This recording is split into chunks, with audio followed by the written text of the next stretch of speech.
नमस्कार दोस्तों, मैं विजय तिवारी। स्वागत है आपका हमारे YouTube channel the books society में, जहां हम आज की क्लास में सब्जेक्ट कोड BPSC 134 के चैप्टर नंबर 2 पार्ट 2 पर चर्चा करेंगे। इससे पहले इस चैप्टर की एक क्लास ऑलरेडी हो चुकी है। आशा है वहां पर चीज़ें आपको सारी समझ में आई होंगी। कमेंट बॉक्स में कमेंट करके हमें बताते रहिए कि चीज़ें आपको समझ में आ रही हैं या नहीं आ रही हैं। जैसे कि लास्ट टाइम हमने इस चैप्टर में जो पढ़ा था वो ये पढ़ा था कि राष्ट्रीय शक्ति के विचार से हम क्या समझते हैं और किसी देश की शक्ति को कौन कौन से कारक प्रभावित करते हैं। इसके साथ साथ कौन कौन सी चीज़ें हैं जो राष्ट्रीय शक्ति यानी किसी देश की शक्ति पर सीमाएं भी लगाती हैं। यानी कि अंतर्राष्ट्रीय व्यवस्था में कोई देश अगर पावरफुल है तो उसके पावरफुल होने के पीछे कौन कौन से कारक काम कर रहे हैं, और इसके अलावा अगर कोई देश पावरफुल है तो कौन सी चीज़ें हैं जो उसकी पावर पर सीमाएं लगा रही हैं, बाउंडेशंस लगा रही हैं। ये सब तमाम चीज़ें हमने लास्ट टाइम पढ़ ली थी। आज की क्लास में हम ये पढ़ेंगे कि राष्ट्रहित क्या होता है और ये किस प्रकार से अंतर्राष्ट्रीय राजनीति को प्रभावित करता है। इसी प्रकार से अंतर्राष्ट्रीय राजनीति में शक्ति संतुलन की भूमिका क्या होती है और सामूहिक सुरक्षा के तत्व कौन कौन से होते हैं। इन तीनों प्रश्नों को हम इस चैप्टर में पढ़ेंगे आगे। तो चलिए सबसे पहले हम ये समझते हैं कि राष्ट्रहित का अर्थ क्या होता है और अंतर्राष्ट्रीय राजनीति में राष्ट्रहित को हम कैसे सुरक्षित कर सकते हैं। तो सबसे पहले हम राष्ट्रहित का मतलब समझते हैं। देखो, हर देश का ये अधिकार है कि वो सबसे पहले अपने देश के लाभ के बारे में सोचे। तो किसी देश का जो लाभ है उसे ही हम राष्ट्रीय हित कह रहे हैं। जैसे हर एक व्यक्ति अपने प्रॉफिट के बारे में सोच रहा है, वैसे ही हर एक देश इंटरनेशनल पॉलिटिक्स में, अंतर्राष्ट्रीय राजनीति में अपने हित के बारे में सोच रहा है, अपने लाभ के बारे में सोच रहा है। लेकिन ये भी बात सिद्ध है कि अगर आप अपने लाभ के बारे में सोच रहे हो तो दूसरे की हानि 101% हो रही है। तो इंटरनेशनल रिलेशनशिप में रिलेशन ऐसे बनाए जाएं कि किसी को हानि ना हो और सभी को लाभ जो मिले वो बराबर बराबर मिले। लेकिन जब आप इंटरनेशनल पॉलिटिक्स को देखते हैं तो आप देख रहे हैं कुछ देशों को लाभ ज़्यादा पहुंच रहा है जबकि बहुत सारे देशों को लाभ नहीं पहुंच पा रहा है। तो ऐसे में हंस मार्गेंथो ने राष्ट्रहित को दो भागों में बांटा है, जहां पर वो कहते हैं कि कुछ चीज़ें ऐसी होती हैं जो राष्ट्रहित के लिए जरूरी हैं, जिसे कोई भी देश नकार नहीं सकता, और कुछ चीज़ें ऐसे हैं जो अकॉर्डिंग टू सिचुएशन यानी कि परिस्थितियों के हिसाब से बदलती रहती हैं। जैसे कि हमारी किताब कहती है कि हंस मार्गेंथो ने राष्ट्रहित को परिभाषित किया है, जिसमें वो ये बताते हैं कि जो अन्य राष्ट्र राज्य हैं, जो अन्य देश हैं, उनके अतिक्रमण के विरुद्ध कोई देश भौतिक, राजनीतिक, सांस्कृतिक पहचान को बचाने का प्रयास करता है, यही उसका राष्ट्रहित है। क्योंकि देखो, हर देश की अपनी राजनीतिक व्यवस्था है, हर देश की अपनी एक सांस्कृतिक व्यवस्था है और हर देश के अपने कुछ भौतिक लक्षण हैं। हर देश किसी न किसी चीज़ के लिए जाना जाता है। तो इंटरनेशनल रिलेशनशिप में इस चीज़ को वो देश ध्यान रखता है कि जब वो किसी देश के साथ संबंध बनाता है या अंतर्राष्ट्रीय राजनीति में कोई भूमिका निभा रहा है तो क्या कि भाई अंतर्राष्ट्रीय राजनीति में जब वो किसी देश से संबंध बना रहा है तो वो ये ध्यान रखे कि भाई मेरे देश की संस्कृति इससे प्रभावित नहीं होनी चाहिए, मेरे देश की सामाजिक व्यवस्था इससे प्रभावित नहीं होनी चाहिए, मेरे देश की राजनीतिक व्यवस्था इससे प्रभावित नहीं होनी चाहिए। फॉर एग्जाम्पल, इंडिया अगर अमेरिका से रिलेशन बना रहा है तो इंडिया इस चीज़ का ध्यान रखेगा कि किसी भी कीमत पर भारत की स्वतंत्रता इससे प्रभावित नहीं होनी चाहिए। भारत की जो डिसीजन मेकिंग पावर है वो किसी भी कीमत पर, चाहे हम अमेरिका से रिलेशन बनाएं चाहे हम रूस से रिलेशन बनाएं, तो वो हमारी जो डिसीजन मेकिंग पावर है वो प्रभावित नहीं होनी चाहिए। यानी कि जब हम किसी से रिलेशन बनाते हैं, जब हम किसी से संबंध बना रहे हैं, तो अंतर्राष्ट्रीय राजनीति में हमें इस चीज़ का ध्यान रखना चाहिए कि सामने वाला बंदा हमारी डिसीजन मेकिंग पावर को किसी भी तरीके से प्रभावित ना करें। क्योंकि अगर वो हमारी डिसीजन मेकिंग पावर यानी कि निर्णय लेने की क्षमता को प्रभावित कर रहा है तो हम अपना हित कर ही नहीं सकते। तो ऐसे ही वीवी डाइक ने कहा है कि हर देश का अपना एक मूल्य है, हर देश की अपनी एक इच्छा है और हर देश का अपना हित है, और इसी के आधार पर अंतर्राष्ट्रीय संबंध बनते भी हैं। तो राष्ट्रहित के घटक क्या हैं? तो राष्ट्रहित के घटकों को हम दो भागों में बांटते हैं। एक होते हैं आवश्यक या महत्वपूर्ण घटक और दूसरे होते हैं गैर महत्वपूर्ण घटक। जैसे किसी देश की जो स्वतंत्रता है वो उस देश का महत्वपूर्ण घटक है, किसी देश की जो बाउंड्री लाइन है वो उस देश का महत्वपूर्ण घटक है। अगर इस पर आंच आती है तो वो देश युद्ध तक जा सकता है। जबकि कुछ परिस्थितियां जो है, जैसे व्यापारिक परिस्थितियां, ये समय के साथ साथ बदलती रहती हैं।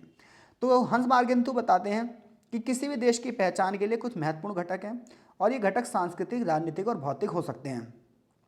हर देश की सांस्कृतिक पहचान में कुछ मूल्य होते हैं और हर देश चाहता है कि वो उन मूल्यों को, उन सांस्कृतिक परंपराओं को बनाए रखे, और वो किसी भी कीमत पर नहीं चाहता कि उसकी देश की विदेश नीति, अंतर्राष्ट्रीय राजनीति उस देश की राजनीतिक, सांस्कृतिक और भौतिक मूल्यों को नुकसान पहुंचाए या प्रभावित करे। तो जिस प्रकार से हमारा निजी जीवन, जब हमारे निजी जीवन पर कोई खतरा आता है तो हम किसी प्रकार से लड़ने के लिए तैयार रहते हैं, ऐसे ही हर एक देश के अपने कुछ नैतिक मूल्य हैं, उसी देश की वो जीवन रक्षा है और उस देश के लिए वो महत्वपूर्ण बन जाता है। तो ये बात आप समझ गए कि किसी भी देश का जो राष्ट्रहित है उसमें आवश्यक घटक कौन से हैं, तो सांस्कृतिक, राजनीतिक और भौतिक मूल्य हैं। गैर राजनीतिक जो घटक है यानी गैर महत्वपूर्ण जो घटक है ये स्थितिजन्य है, यानी कि सिचुएशन पर डिपेंड करते हैं, जनता की राय पर डिपेंड करते हैं, पार्टी की राजनीति पर डिपेंड करते हैं कि किस देश में कौन सी पॉलिटिकल पार्टी शासन कर रही है और उस पार्टी की विचारधारा क्या है। तो इसके हिसाब से अंतर्राष्ट्रीय राजनीति के समीकरण बदलते रहते हैं। जैसे कि अगर हम इंडिया की बात करें तो 1991 से पहले जो हमारी राजनीति थी वो कहीं ना कहीं रूस से प्रभावित थी, लेकिन 2014 के बाद की जो हमारी सरकार है, 2014 के बाद की जो राजनीति चल रही है वो कहीं ना कहीं कैपिटलिस्ट अप्रोच की चल रही है, पूंजीवादी विचारधारा से चल रही है और कहीं ना कहीं अमेरिका से हमारी नजदीकियां बढ़ रही हैं। तो ये गैर महत्वपूर्ण जो घटक है समय और परिस्थितियों के हिसाब से बदलते रहते हैं। आगे राष्ट्रहित का वर्गीकरण अलग अलग लोगों ने अलग अलग प्रकार से किया है। जैसे थॉमस डब्ल्यू रॉबिन्सन ये राष्ट्रहित को 6 प्रकार से बांटते हैं। एक राष्ट्रहित वो होते हैं जो सबसे पहले प्राथमिक होते हैं। प्राथमिक हित वो होते हैं जिनसे कोई भी राज्य कभी भी समझौता नहीं करेगा, जिसमें हमने राजनीतिक, सांस्कृतिक और भौतिक पहचान की बात करी है। दूसरा है माध्यमिक रुचियां, ये सब देखो यहाँ पर डार्क में लिखा हुआ है। माध्यमिक रुचियों की बात करें तो ये प्राथमिक हितों की तुलना में थोड़े से कम होते हैं। जैसे विदेश में रहने वाले जो हमारे नागरिक हैं उनकी सुरक्षा की अगर हम बात करें या राजनयिक कर्मचारियों की सुरक्षा की बात करें तो ये माध्यमिक रुचियां आती हैं। तीसरा स्थायी हित है, यानी कि ये दीर्घकालिक हित है। उदाहरण के लिए चीन साउथ एशिया में अपने पैर जमा रहा है लेकिन उसमें इसे बहुत लंबा टाइम पीरियड लगेगा, तो ये स्थायी हित में जाएगा। परिवर्तनीय रुचियां समय और परिस्थितियों पर निर्भर करती हैं। कुछ सामान्य रुचियां होती हैं जो बड़ी संख्या में राष्ट्रों पर लागू होती हैं, जैसे अंतर्राष्ट्रीय संधि हो गई, खाद्य सुरक्षा हो गया, पर्यावरण को बचाने के लिए। ये सब सामान्य रुचियां जो कॉमन रुचियां जिसमें सभी देशों को बराबर बराबर योगदान देना पड़ेगा। और कुछ विशिष्ट रुचियां होती हैं, ये विशेष राष्ट्रों के अनुकूल होती हैं। फॉर एग्जाम्पल तीसरी दुनिया के देश, देखो पहली दुनिया के देश में अमेरिका आता है, दूसरी दुनिया के देश में रूस और उसके सहयोगी आते हैं, और तीसरी दुनिया के देश की बात करें तो भारत ने गुटनिरपेक्षता की जो नीति शुरू करी थी, जहां एशिया अफ्रीका के जो गरीब देश हैं ये सब मिलकर तीसरी दुनिया का निर्माण करते हैं। तो इन सभी देशों की समस्या ये है कि इनका डेवलपमेंट नहीं हो पाया है, आज भी अविकसित हैं, गरीब हैं, पिछड़े हुए हैं। तो ये देश अपने विकास के अधिकार के लिए आवाज़ उठाते रहते हैं।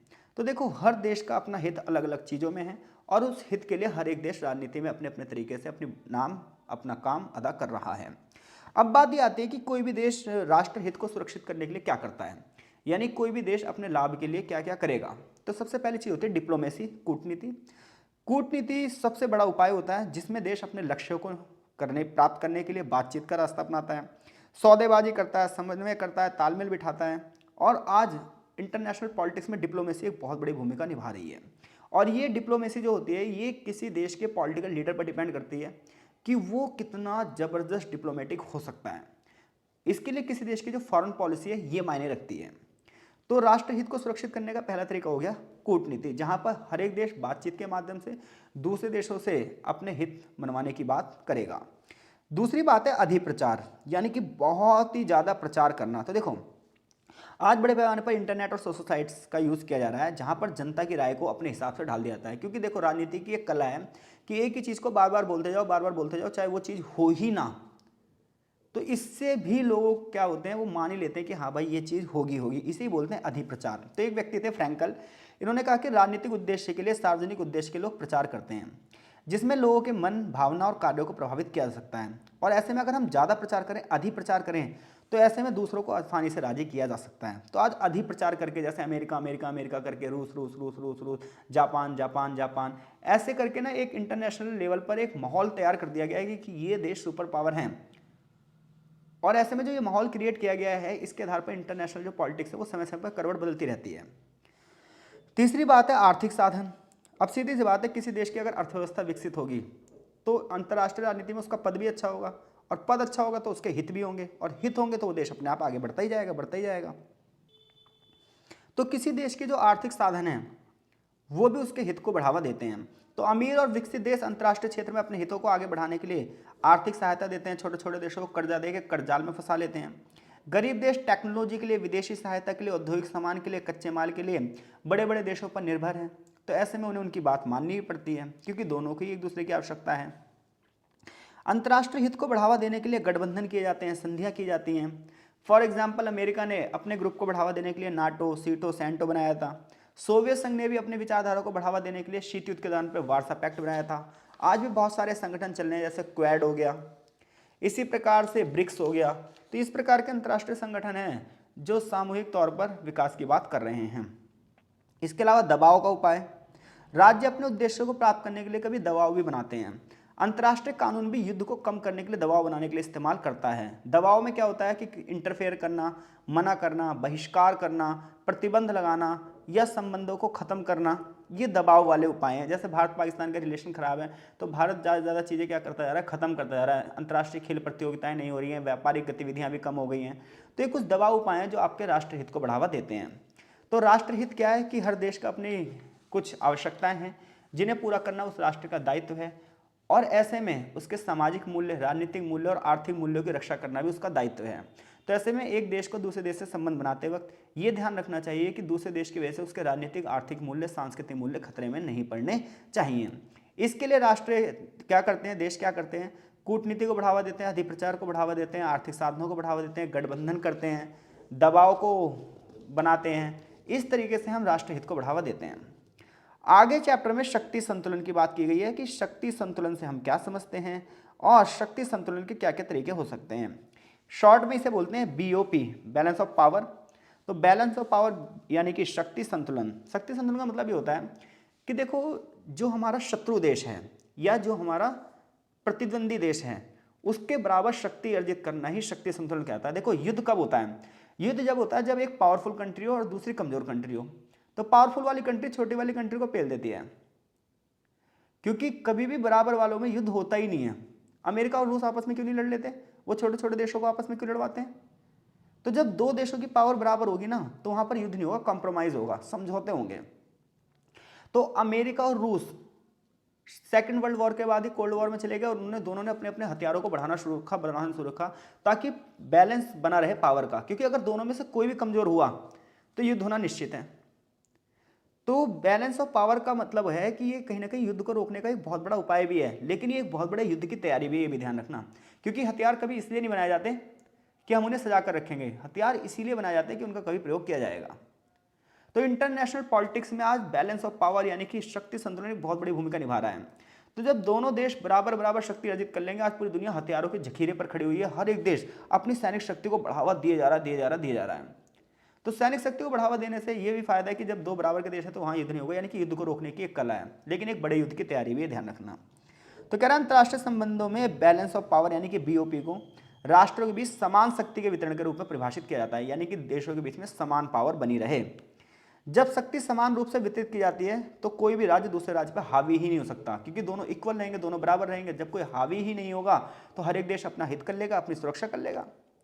लेकिन शक्ति संतुलन सिद्धांत ये मानता है कि अगर एक राज्य शक्तिशाली हो जाए तो कमजोर राज्य पर हमला करेगा ही करेगा। जैसे 1962 में हम कमजोर थे तो चीन ने हम पर हमला कर दिया, लेकिन आज हम अपनी बैलेंस ऑफ पावर को बढ़ा रहे हैं।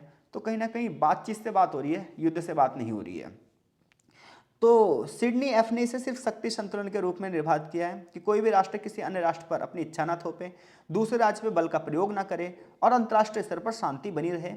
इसी गठजोड़ को हम शक्ति संतुलन कहेंगे। अब शक्ति संतुलन का नेचर कैसा होता है, यानी शक्ति संतुलन की प्रकृति कैसी होती है, तो ये बात ध्यान रखना, शक्ति संतुलन हमेशा अस्थायी होता है, कम समय के लिए होता है, क्योंकि देश जो हैं वो अपने अपने गठबंधन अपने अपने हित के हिसाब से, समय के हिसाब से बदलते रहते हैं।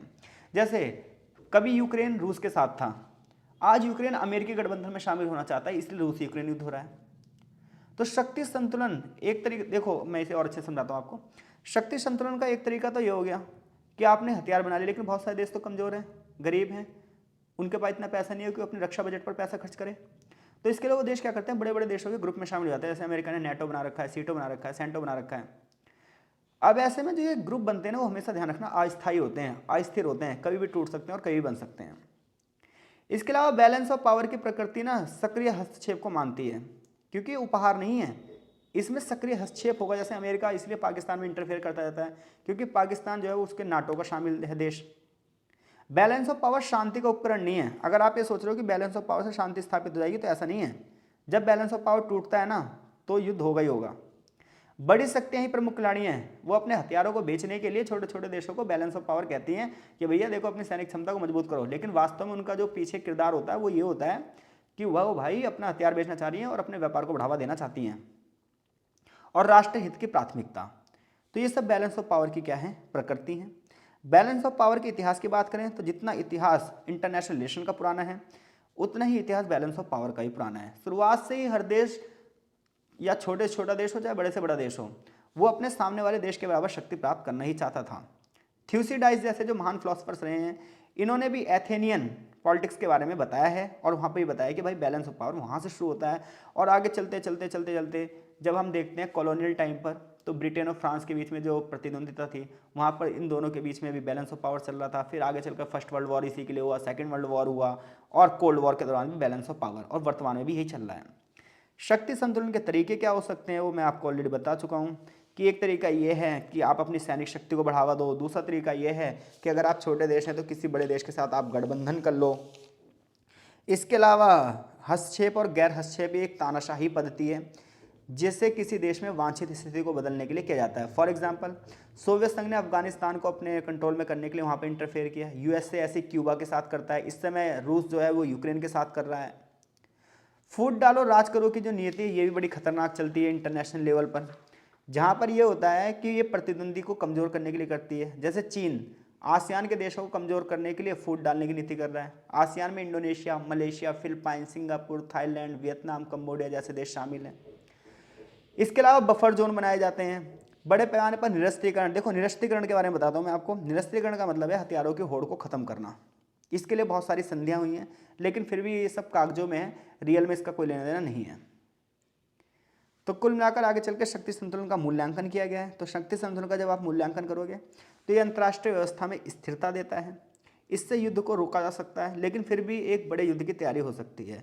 शक्ति संतुलन का ये मानना है कि जब कोई राज्य ज़्यादा पावरफुल होगा तो कमज़ोरों पर हस्तक्षेप करेगा ही करेगा।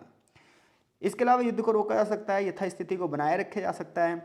छोटे राज्य कानून व्यवस्था, अंतर्राष्ट्रीय शांति का लाभ उठाते हैं क्योंकि वही सबसे ज़्यादा निशाने पर होते हैं। ये युद्ध को कमज़ोर कर देता है, शांति और व्यवस्था का एक स्रोत है। इतना ही नहीं, बैलेंस ऑफ पावर के पक्ष में कुछ तर्क नहीं भी दिए जाते। जैसे इस बैलेंस ऑफ पावर ने कहीं ना कहीं दुनिया को एक ध्रुवीय बना दिया। देखो एक ध्रुवीय का मतलब है दुनिया में एक ही पावर है, दो ध्रुवीयता का मतलब है दुनिया में दो पावर है। जैसे इस समय संयुक्त राज्य अमेरिका का कब्जा है देखा जाए तो। बैलेंस ऑफ पावर अंतर्राष्ट्रीय समाज में व्यवस्था नहीं बना पा रहा है, बल्कि ये डर की भावना पैदा कर रहा है, और डर की वजह से छोटे छोटे देश अपना अमाउंट बहुत बड़ा हथियारों पर लगा रहे हैं, और उस अमाउंट को वो ह्यूमन डेवलपमेंट में भी लगा सकते थे, बट डर की वजह से ऐसा हो रहा है।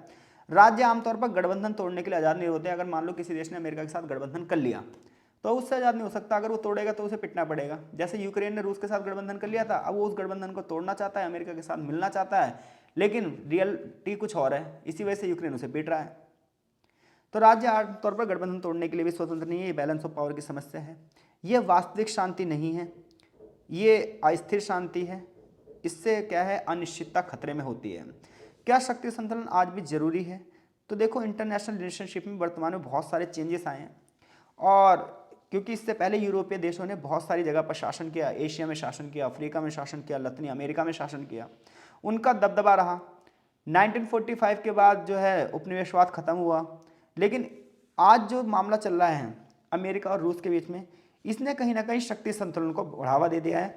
तो आज की जो अंतर्राष्ट्रीय राजनीति है उसमें कहीं ना कहीं बैलेंस ऑफ पावर में भले ही बहुत सारी कमियां हों, लेकिन फिर भी बैलेंस ऑफ पावर जरूरी है, क्योंकि बैलेंस ऑफ पावर के माध्यम से कहीं ना कहीं कुछ समय तक के लिए युद्ध को टाला जा सकता है।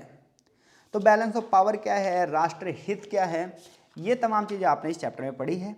आगे इस चैप्टर में एक लास्ट सिद्धांत पढ़ाया जाएगा सामूहिक सुरक्षा का। तो देखो सामूहिक सुरक्षा क्या होती है, पहले हम ये समझते हैं। तो सामूहिक सुरक्षा उस सुरक्षा को कहेंगे जो किसी एक देश के लिए खतरा नहीं है, बल्कि वो संपूर्ण विश्व के लिए खतरा है। जैसे टेररिज्म, आतंकवाद किसी एक देश के लिए खतरा नहीं है, बल्कि पूरे विश्व के लिए खतरा है। जलवायु परिवर्तन, ये किसी एक देश के लिए खतरा नहीं है, बल्कि पूरे विश्व के लिए खतरा है। महामारियां किसी एक देश के लिए खतरा नहीं है, पूरे विश्व के लिए खतरा है। परमाणु युद्ध किसी एक देश के लिए खतरा नहीं है, पूरे विश्व के लिए खतरा है। तो राजनीतिक स्तर पर, क्षेत्रीय स्तर पर, विश्व के स्तर पर एक ऐसी सुरक्षा व्यवस्था जो पूरे विश्व के लिए खतरा पैदा करे, उसे ही हम सामूहिक सुरक्षा कहते हैं। अब सामूहिक सुरक्षा की हम बात करें तो यूएनओ द्वारा सामूहिक सुरक्षा की अवधारणा में बहुत सारे आर्टिकल लिखे गए हैं अपने चार्टर में, और उन आर्टिकलों का यहाँ पर विस्तार से वर्णन किया गया है। ये सब चीज़ें मैं बता चुका हूँ आपको पहले। तो यूएनओ के चार्टर में कहा गया है कि सामूहिक सुरक्षा प्रणाली का प्रयोग हम अंतर्राष्ट्रीय शांति और सुरक्षा के लिए कहेंगे, जिसमें उसने बहुत सारे आर्टिकल यहाँ पर दे रखे हैं। जैसे आर्टिकल नंबर 39 से लेकर आर्टिकल नंबर 51 में ये बताया गया कि अंतर्राष्ट्रीय शांति और सुरक्षा करने के लिए क्या क्या किया जाना चाहिए। जैसे कि आर्टिकल नंबर 39 में ये कहा गया है कि यूएनओ की जिम्मेदारी है कि वो अंतर्राष्ट्रीय शांति और सुरक्षा के लिए सारे निर्णय ले और जरूरत पड़ने पर जो देश आक्रमण करता है उसके खिलाफ कार्यवाही भी कर दे। अनुच्छेद 40 ये कहता है कि युद्ध और आक्रमण की रोकथाम की दिशा में सबसे पहला कदम संघर्ष विराम जैसे अंतरिम उपाय हो सकते हैं। यानी कि जब भी कभी युद्ध हो, जैसे इजराइल और हमास का युद्ध हो रहा है इस समय, तो उस युद्ध में क्या सीन है, सबसे पहले संघर्ष विराम की बातें कर रही है बड़ी बड़ी महाशक्ति कि भाई पहले अभी इस युद्ध को यहीं रोक दो, बातचीत करो, उसके बाद देखते हैं। रूस और यूक्रेन में भी यही चल रहा है, संघर्ष विराम की बात की जा रही है। भले ही उसे लागू ना कर पा रहा हो, लेकिन फिर भी कागजी तौर पर कार्यवाहियां चल रही हैं। तो अनुच्छेद 40 ये कहता है यूएनओ के चार्टर का कि भाई आक्रमण की रोकथाम की दिशा में पहले हमें संघर्ष विराम करना होगा। अनुच्छेद 41 ये कहता है कि सामूहिक सैन्य कार्रवाइयों के अलावा प्रवर्तन कार्यों को संदर्भित करता है। यह हमला व्यवहार के खिलाफ प्रतिबंधों की सिफारिश कर सकता है। यानी कि देखो, सैनिक कार्रवाई मत करो, लड़ाई झगड़ा मत करो, आप क्या करो, प्रतिबंध लगा दो। प्रतिबंध जैसे व्यापारिक प्रतिबंध लगा दो, उस देश को अंतर्राष्ट्रीय समुदाय से कोई लेना देना नहीं है, ऐसा कर दो। जो भी देश से व्यापार करते हैं, गैस लाइन जा रही है, आप गैस लाइन रोक दो। यानी कि लड़ाई मत करो, प्रतिबंध लगा दो। अनुच्छेद नंबर 42 ये कहता है कि सुरक्षा परिषद अंतर्राष्ट्रीय शांति और सुरक्षा के लिए सैनिक कार्रवाई कर सकती है। यानी कि दो देशों में युद्ध हो रहा है और अगर उस युद्ध को वो दोनों देश नहीं मान रहे हैं तो यूएनओ खुद सैनिक कार्रवाई करेगा, सिक्योरिटी काउंसिल खुद सैनिक कार्रवाई करेगी। एग्जाम्पल देता हूँ मैं आपको, इराक और कुवैत का युद्ध हुआ था अगस्त 1990 में। इस युद्ध में कुवैत हार गया। ऐसे में कुवैत को आज़ाद कराने के लिए इराक के खिलाफ सुरक्षा परिषद ने एक सैनिक कार्रवाई करी थी, operation Desert Storm. Article number 43 ये कहता है कि सुरक्षा परिषद के जो सदस्य हैं ये अपने सारे संसाधन, प्रयास और बलों को बढ़ावा देंगे ताकि कार्रवाई की जा सके। अनुच्छेद नंबर 44 से लेकर 47 सामूहिक सुरक्षा कार्यवाही की बात कर रहा है और यूएनओ ने अपनी शांति सेना को बनाए रखने के लिए इसमें बात की है। आर्टिकल नंबर 48 सुरक्षा परिषद के निर्णय पर कार्यवाही सभी सदस्यों या उनमें से किसी एक के द्वारा की जानी चाहिए, इस बात पर निर्धारित करते हैं। आर्टिकल नंबर 49 यूएनओ के सदस्यों को सुरक्षा परिषद द्वारा निर्णय लेने में परस्पर सहायता करता है। और आर्टिकल नंबर 50 गैर सदस्य राज्यों द्वारा अपनी जो नीतियां हैं, कार्य हैं, उनके फैसले और कार्रवाइयों के लिए समायोजित करता है। आर्टिकल नंबर 51 राज्य के खिलाफ एक सशस्त्र हमले में यूएनओ के अधिकार की बात करता है, आत्मरक्षा के उपाय की बात करता है, सामूहिक सुरक्षा की बात करता है। सुएज संकट के समय, कोरिया संकट के समय, ईरान इराक युद्ध के समय बड़े पैमाने पर इस आर्टिकल का प्रयोग किया गया। तो सामूहिक सुरक्षा के अर्थ में यह है कि विश्व के सामने वे खतरे जो सामूहिक रूप से विद्यमान हैं, चाहे वो युद्ध से खतरा हो, चाहे वो अन्य खतरे हों, इसके लिए अलग अलग संस्थाएं काम कर रही हैं, जिसमें से एक इंटरनेशनल संस्था है यूएनओ। और यूएनओ की बहुत सारे अलग अलग बॉडी पार्ट्स हैं, जैसे general assembly, security council, international court, सामाजिक आर्थिक परिषद, सेक्रेटेरिएट, सचिवालय। तो ये सब मिलकर काम कर रहे हैं। जिस बच्चे को अगर ये छोटी छोटी नॉलेज है तो उसे के लिए किताब बहुत आसान हो जाती है, लेकिन जिसे नहीं है तो उसे थोड़ी सी और ज़्यादा मेहनत करनी पड़ेगी। आशा है चीज़ें आपको समझ में आ पा रही होंगी, और अगर चीज़ें समझ में नहीं आ रही हैं तो आप हमें कमेंट बॉक्स में ज़रूर कमेंट करें, ताकि फिर हम और अच्छे अच्छे एग्जाम्पल के माध्यम से इसे बता पाएँ। लेकिन देखिए, जितना समय है उस समय के हिसाब से ज़्यादा से ज़्यादा चीज़ें समझाने की कोशिश मैं कर रहा हूँ। आगे इसका विवेचनात्मक मूल्य दिया है और फिर चैप्टर का सारांश है। तो यहाँ से जो क्वेश्चन बनते हैं, सामूहिक सुरक्षा की अवधारणा के बारे में बताइए, या राष्ट्रहित के बारे में बताइए, राष्ट्र शक्ति के बारे में बताइए, या शक्ति संतुलन के बारे में बताइए। आई होप से इन सभी प्रश्नों का उत्तर देने में आप सक्षम हैं। मिलते हैं आपसे नेक्स्ट चैप्टर की वीडियो में, तब तक के लिए आपका बहुत बहुत धन्यवाद।